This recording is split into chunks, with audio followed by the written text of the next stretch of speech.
I have a 1.5-year-old daughter, Sophia. Since she's been born, it's given me a whole different perspective on life, a whole different sense of meaning and purpose, and she's just my joy. She's my joy. My name is Xavier, and I'm from Chicago, Illinois. I have a bachelor's degree in social science and a master of arts in counseling and human services from Roosevelt University. I do work mostly with at-risk youth who have either been incarcerated or on the way to being incarcerated, because I feel like I can relate to them and they can relate to me. I feel like no matter how much I give back, I can never make up for the things that I've done. So for me, I feel like it's a life mission. I know that my goal of reaching out and helping these kids is never gonna end. I grew up in an impoverished, back-of-the-yards neighborhood of Chicago. At the age of 6 years old, I was placed in a foster home. I grew up with a family that unfortunately, we faced as children, my siblings and I, a lot of abuse. And unfortunately, that was my childhood for about a good 2-3 years. And eventually I started to feel like the streets were safer. 11, 12 years old for me was just a lot of arrest. For things that I look back now today as an adult, and I can't even imagine a 13-year-old doing these things. I was involved with a first-degree murder, and I ended up serving 13 years in prison.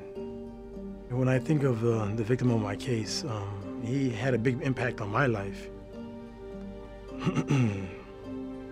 I often think about him, what his life could have been like, or what his life was like, how much, him and I were, had in common. And I've said this, only to a couple people in my life. The sacrifice of what he went through, of his life, that's what became my passion. He became my driving force. He's the one that helped change my life. I kind of feel like I owe it to him and his family.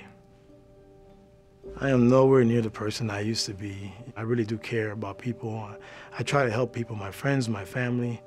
I think that we, as adults, as individuals in a position of making a change, we give up too soon. I was incarcerated 7 times as a kid. I remember the judge told me, he said, "You're incorrigible, you're never gonna change." And I took that to heart. But as time went by, just being exposed to positive things, reflecting upon the decisions that I had made, having the light at the end of the tunnel, knowing that one day I would be free, that's what motivated me.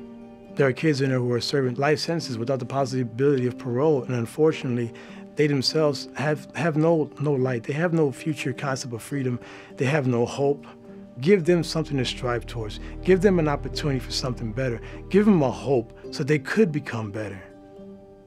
We all have a capacity to change. We just need a chance.